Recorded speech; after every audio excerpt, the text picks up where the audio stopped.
అంగరంగ వైభవంగా ఉంటుంది అన్న జూబ్లీహిల్స్ కాన్స్టిట్యుయెన్సీలో. మనం చూసుకుంటే బీఆర్ఎస్ అభ్యర్థినే చేంజ్ చేసుకున్నారు. వీళ్ళు భయపడి ఏం చేయాలో అర్థం కాక వాళ్ళ బీఆర్ఎస్ అభ్యర్థినే చేంజ్ చేసుకున్నారు. నవీన్ అన్న 100% కాదు 1000% కంపల్సరీ జూబ్లీహిల్స్లో గెలుస్తుండు. సో కాంగ్రెస్ హామీలు కొన్ని నెరవేర్చలేదనేసి హైడ్రా అని చెప్పేసి దాని ఎఫెక్ట్ అని పడుతుంటున్నారా? ప్రజలు అలా మాట్లాడుకుంటున్నారా?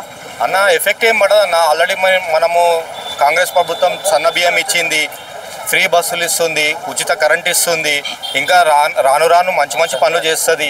మంచి పనులు చేస్తుందని నేను అనుకుంటున్నాను. కంపల్సరీ ప్రజల మనిషి అన్న నవీన్ అన్న, కంపల్సరీ ప్రజల మనిషి. ప్రజలకు ఎల్లవేళ అప్పుడు 24 hours కంపల్సరీ అందుబాటులో ఉంటాడు. అన్ని పనులు, రోడ్లు కానీ, డ్రైనేజ్ కానీ, హైటెన్షన్ వైర్లు కానీ ఏవైనా సరే చేసి పెడతాడన్న.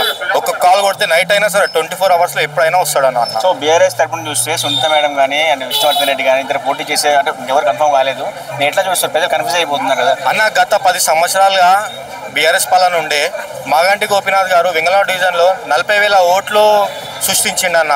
మొత్తము హాస్టళ్లను పెట్టి అంతా విజయవాడ ఇక్కడ సైడు వైజాగ్ నుంచి తీసుకొచ్చి 45,000 ఓట్లు వెంగళరావు డివిజన్లో సృష్టించిండు.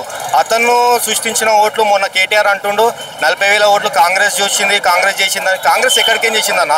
వాళ్ళు సృష్టించారు 40,000 ఓట్లు, వాళ్ళు సృష్టించారు బీఆర్ఎస్ వాళ్ళు.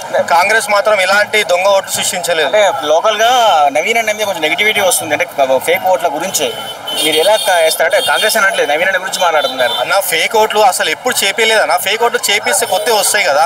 కొత్త ఎక్కడ చేపించారు? పోనీ ఎపిక్ నంబర్లు అవి ఉంటాయి కదా, కొత్త ఓట్లు చేపిస్తారు. ఓటర్ ఐడి కార్డులే పంచిపెట్టారు అన్న లెవెల్లో మాట్లాడుతున్నారు అన్న. ఓటర్ ఐడి కార్డులు పంచపెట్టినామంటే కార్డ్స్ లేవు. యాక్చువల్లీ ఓటర్స్కి వాళ్ళకి ఏ బూత్లు వేయాలో తెలియకపోతే నవీన్ అన్న వాళ్ళు పాత ఏ ఓటర్ కార్డ్స్ ఉంటాయి కదా, వాళ్ళ ఎపిక్ నంబర్ వల్ల ఒక పీవీసీ కార్డ్ చేపించి ఇచ్చారు. కానీ కొత్త ఓటర్ ఐడి కార్డ్స్ కావవి.